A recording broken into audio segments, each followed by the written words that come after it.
Absence of gender focal person.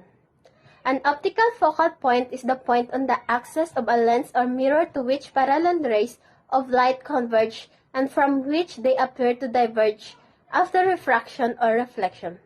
The rule of a gender focal point is very similar: to bundle and synthesize information, knowledge, ideas, and activities relating to gender and to disseminate this among collegians across the whole organization.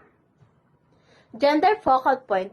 The gender focal point is the key staff member within an organization dealing with its gender mainstreaming strategy and building capacities among his or her colleagues for incorporating gender into their work in terms of content and processes. The gender focal point rule is advocating for increased attention to and integration of gender equality and women's empowerment in the agency's policy and programming.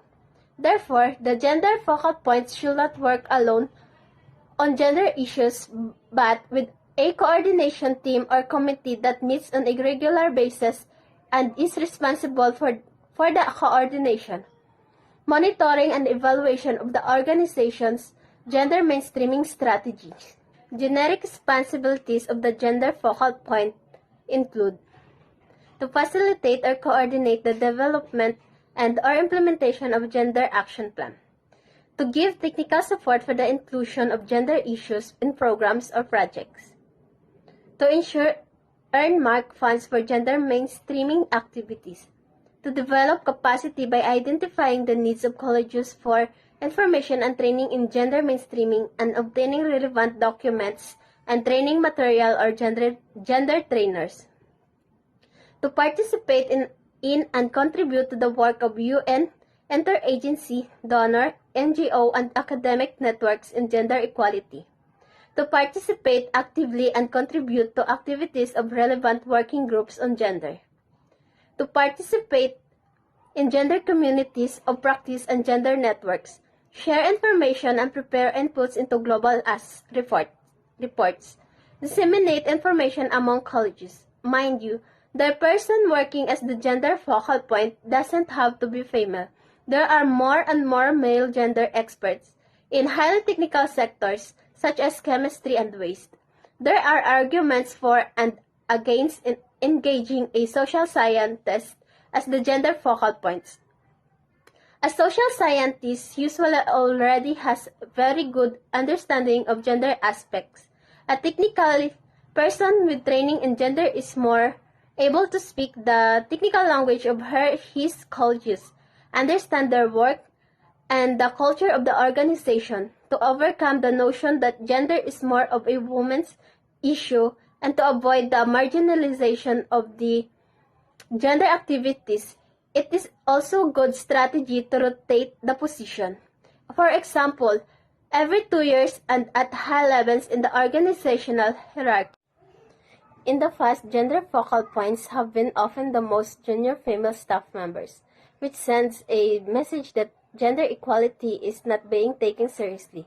In order to avoid this, ECOSOC Resolution 2004 requests all entities of the United Nations system to enhance the effectiveness of gender-special resources, gender focal points, and gender team groups by establishing clear mandates, by ensuring adequate training, access to information, and to adequate and stable resources, and by increasing the support and participation of senior staff.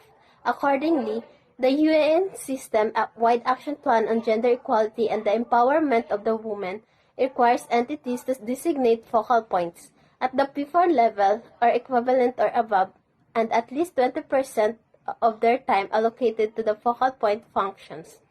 The work of a gender focal point is to support gender mainstreaming by advocating, advising, and supporting professional staff on monitoring and reporting on progress, if necessary through the use of support from consultants or external specialists. The role of focal person is to keep all parties involved in the project constantly updated to ensure that information is received by the right person. This assures that they are aware of the status of projects, including details about project implementation, results, and impacts, A national focal point is a person nominated by one of the designated national competent authorities. The nomination of a focal point is a working arrangement to allow for the information exchange and the flow between the Secretariat and the competent authorities nominated as per art. Still lacking in the implementation of gender. It is because of the data were analyzed thematically. The findings revealed that absence of gender, person, compartmentalization, lack of commitments, lack of trainings, lack of theoretical and technical skills about gender, and insufficient budget were the identified challenges. Ang compartmentalization is a term coined by Sigmund Freud. Compartmentalization is a defense mechanism which is a strategy that psych used to avoid feeling of anxiety, especially related to internal conflict. Sigmund Freud defined compartmentalization as a psychological technique used when connecting disparate piece of information would be uncomfortable. Also, children start to develop this defense in around the age of 18 months to 5 years old, and adults use it far into adulthood. So, sinasabi dito na ang compartmentalization is a defense mechanism ng isang tao, at nilalabanan na to or ginagawa nito is kumokolekta ng mga information and mga memories, and sinasantabi niya ito. Most commonly ginagawa to sa mga uncomfortable feeling, or should I say, pag sinabi natin sa tao, ito yung mga nasa mga naranasan natin na ayaw natin. So, sinasabi rin niya na start ang compartmentalization sa edad na 18 months or 1.5 years old, and diretso sa 5 years old hanggang sa ginagamit na rin to ng matatanda. Gamit din ito ng mga matatanda.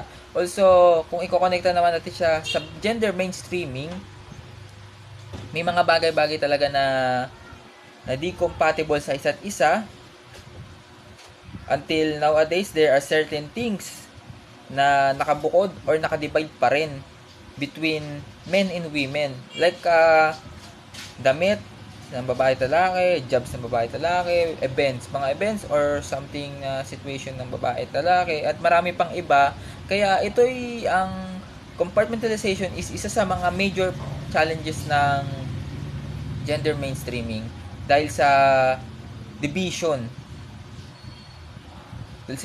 ng both genders. A pleasant afternoon to each and everyone. So today I will discuss the major challenges in gender mainstreaming. Gender equality training provides participants with the relevant knowledge, skills, and values that allow them to contribute to the effective implementation of the gender mainstreaming strategy in their field, organization, institution, or country. The data were analyzed thematically. The finding revealed that absence of gender focal person, compartmentalization, lack of commitments, lack of training, lack of theoretical and technical skills about gender, and insufficient budget were the identified challenges. So dito, there are a lot of main challenges of gender mainstreaming na nabanggit. But today, magpo-focus tayo sa dalawang main challenges, which are the lack of commitments and lack of training. So, yung una is lack of commitments. So, syempre, sa political decision making, if the policymakers having a lack of commitments with regards to their decision about the women empowerment and gender equality, so syempre yung gender mainstreaming is hindi i-implement ng maayos. And the next one is the lack of training.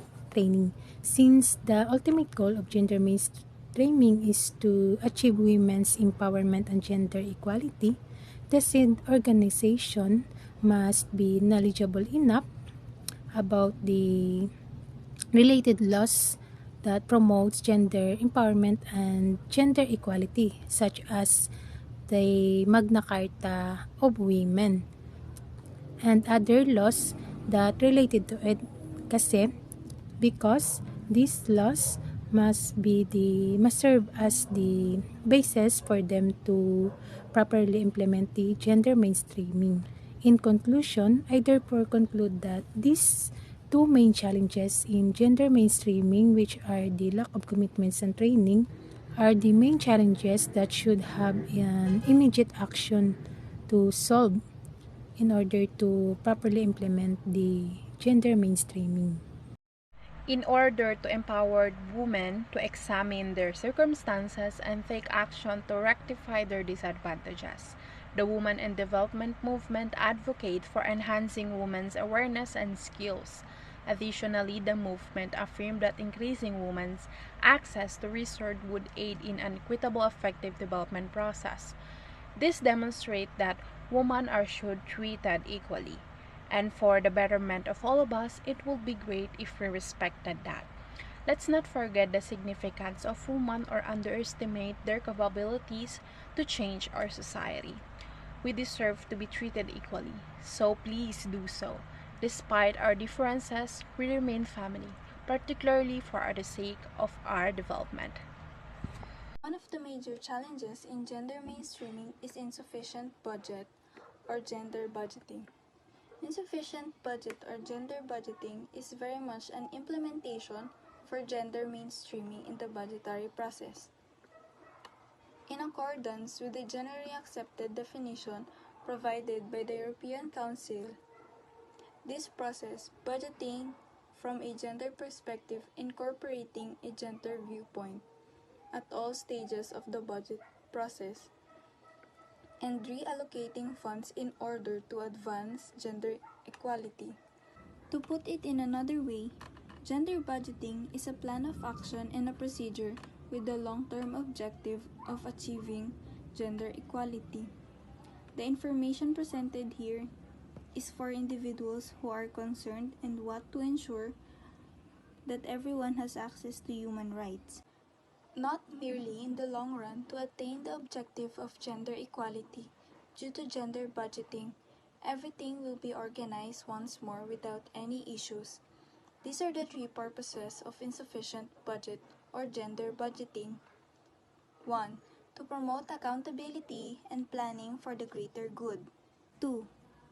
To increase gender-responsive participation in the budget process. For example, by undertaking steps to involve women and men equally in budget preparation.